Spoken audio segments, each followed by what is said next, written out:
میں نے قرآن مجید فرقان حمید کی ایک آیہ مبارکہ کو تلاوت کرنے کی سعادت حاصل کی، جس میں اللہ رب العزت نے اہل علم کو مخاطب کرتے ہوئے یہ فرمایا، فَاسْأَلُوا، پس سوال کر لیا کرو، اہل الذکر، اہل ذکر سے، ان کنتم لا تعلمون، اگر تم کسی بارے میں نہیں جانتے۔ غور کرنے کی بات یہ ہے کہ بات علم کی جا رہی ہے اور ذکر اہل ذکر کا کیا جا رہا ہے۔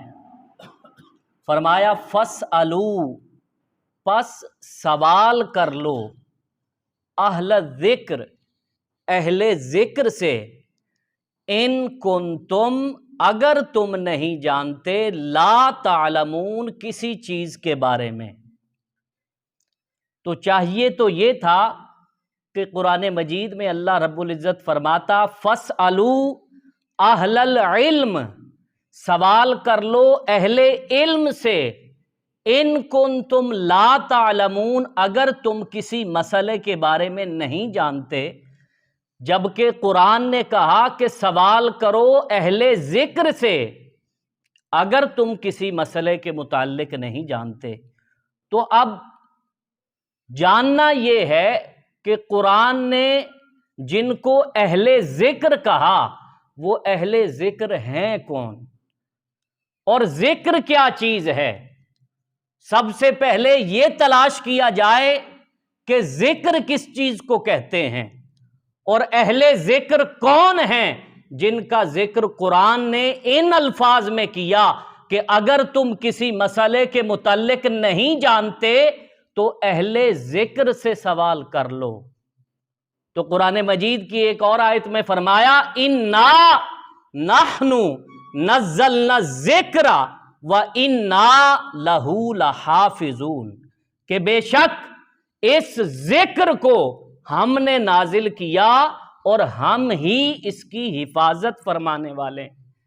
تو یہاں پر ذکر سے مراد قرآن ہے، جس کو اللہ رب العزت نے نازل کیا، اور نہ صرف نازل کیا، نازل کرنے کے ساتھ ساتھ اس کی حفاظت کا ذمہ بھی اللہ رب العزت نے لے لیا۔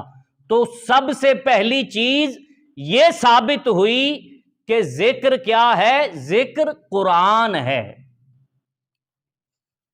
اب پھر اس آیت کی طرف بڑھیے جس میں فرمایا فَاسْأَلُوا، سوال کر لو، اہل الذکر، اہل ذکر سے، ان کنتم لا تعلمون، اگر تم کسی مسئلے کے متعلق نہیں جانتے تو کس سے سوال کر لو؟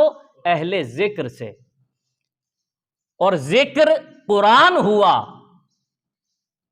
تو اہل ذکر کون ہوئے؟ قرآن والے۔ اہل ذکر کون ہوئے؟ قرآن والے، جس کو قرآن کا علم ہے، جو قرآن کے علم کے متعلق جانتا ہے، وہ اہل ذکر ہوئے۔